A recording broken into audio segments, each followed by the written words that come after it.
cannot support that message that I'm number one.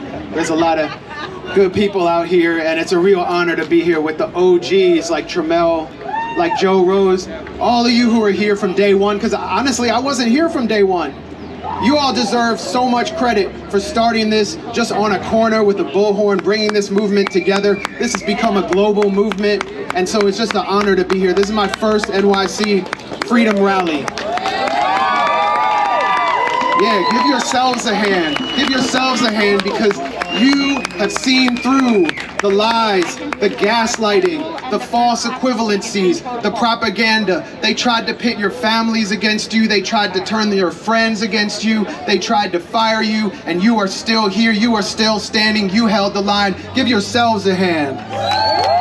That's right. Now, I see this from the perspective of someone who's been in the anti-war movement, organizing against imperialism for years. I see this as a new war on the people. I come from the left, but I don't see this as a left-right issue. They try to say this is all a bunch of right-wingers.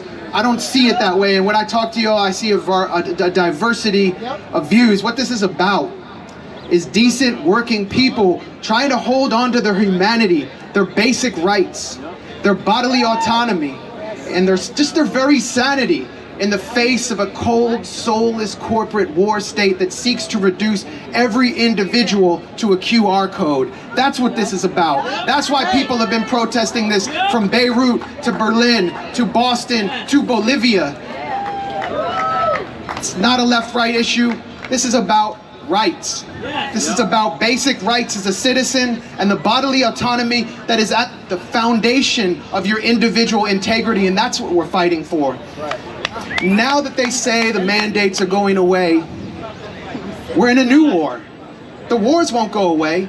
The emergency state won't go away. We need to remember that 2 years ago, almost to this day, the corporate state that controls our country declared a state of emergency and launched a corporate coup that was a war on the people, every one of you, for profits. That's right. And so while St. Fauci told us that we had 2 weeks to flatten the curve, Big Pharma, BlackRock, and Scrooge McDuck, big tech billionaires like Bill Gates, the vaccine investors put the FDA and the CDC in their back pocket and turned every member of Congress into a sales rep so they could rack up record profits for Pfizer and Moderna that saw these companies make combined profits of $65,000 per minute. Per minute. And what happened to us? What happened to working class Americans? Suffered the sharpest increase in poverty in 50 years. Collateral damage. No, it was a controlled demolition.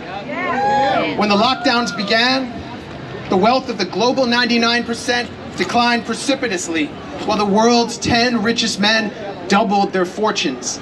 By design, because they were in big tech. And now they say it's over, but they won't lift the state of emergency.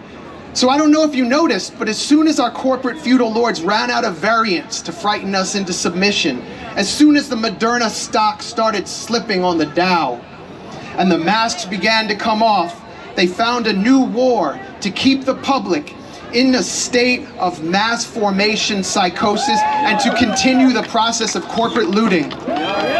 Last week, Congress stripped out billions and billions of dollars of funding for COVID in order to send $14 billion of weapons and aid to a country thousands of miles away fighting our designated enemy, Ukraine. That means no more funding for federal funding for monoclonal antibodies that were deemed 85% effective. Why? Because the cast of sociopathic hovercraft elites that control our corporate state, for them, it's more profitable to kill Russian soldiers than it is to save American lives at this point. During the last war, the corporate state locked down millions of healthy people at home, driving them into poverty, depriving them of work, and forcing them to rely on the tech services that made record profits for our feudal overlords in Silicon Valley. In this war, the corporate state that controls this country is imposing sanctions on the designated enemy in Moscow, causing shortages of grain for the world, fertilizer for food, and record gas prices, making all of us poorer all over again, while the global 1% that gathers each year in Davos makes off with the cake. It's all one war. Sorry about that. During the last war, the corporate state that controls this country lied about gain-of-function research in Wuhan, sponsored by the Pentagon's DARPA research arm and the U.S. Agency for International Development, the same way they lied about weapons of mass destruction to manufacture consent for a war in Iraq that killed 1 million Iraqis, and now they're doing it again. In this war, they are lying about biolabs in Ukraine, sponsored by the Pentagon's Biological Threat Reduction Agency. And you know what they say? That their function was just as legitimate as Hunter Biden's job. Lying. In the last war, the corporate state came for our families, they came for our friends, and they created a phony new divide between the unvaccinated and the vaccinated. And they scapegoated the unvaccinated. They scapegoated you who didn't take this gene therapy to blame you for their own failures and shatter the solidarity of the 99% that we built here in New York during Occupy. And now in this war, they've gone from demonizing the unvaccinated to demanding that you hate all Russians. Yeah, we've got a new enemy. They're banning the concerts of Tchaikovsky. They want to get rid of Leo Tolstoy's books. And they're branding anyone who dissents from the war party as a traitor on daytime TV. And have you noticed that the people who say that they're the most tolerant, who say they're the most liberal and well-meaning, who are the most hateful and aggressive people under the COVIDian regime, have become the main constituency for World War III. Yeah. They called you an anti-vaxxer, anti-masker, trucker, fascist, Tucker-watching traitor, trucker, fascist, Tucker lover, anti-vaxxer, anti-masker. All their insults just get lost. It all blends into one. The same bullshit, the same war, the same war. And I wish I had a podium here. In the last war, he's an actor. Of course he's an actor, it's a reality show.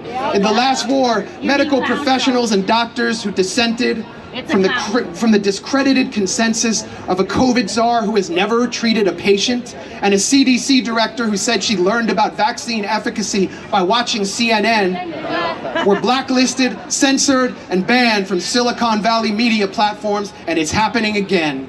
In this war, any media outlet, most notably RT, or any public figure who questions the soft-handed, bloodthirsty, sociopathic neocon chicken hawks in the State Department and their arms industry donors gets banned, censored, blacklisted, and demonized as a traitor. So we need to see this as the same war. And we need to send a message to the corporate war state. You don't get to say that you're spreading democracy and freedom when you seize people's bank accounts and declared emergency law and branded your own citizens as fascists. You don't get to send weapons to neo-Nazis integrated into the Ukrainian military when you demonize your own citizens as neo-Nazis for protesting you. Justin Trudeau, Joe Biden, you don't get to do that. We won't let you do that. We see through the lies. Yeah, COVID might have taken away our sense of smell for a little bit of time, but we can smell the steaming pile of bullshit that you're cooking. No more emergency law. We will not forget. We are here for accountability. We are here for accountability. We remember. We remember like elephants. And we will make you pay for what you did to us. This is about accountability. This is about truth. And it's also about our rights. It's not about left and right. My friend Nathaniel Wallace is here. He's a good friend of mine. We met doing anti-war organizing almost 10 years ago. This is his first freedom rally. He's another person who comes here from the left. And he comes here as someone who teaches public school in Jersey City, who has seen his colleagues commit suicide under lockdown, who has seen students tell him they're thinking of killing themselves because of remote learning, and that is what brought him here. These are the basic issues that have brought us all together, and we need to hold those who did this to our kids and the weakest among us accountable. That's why we're here. This is about rights. Thank you very much.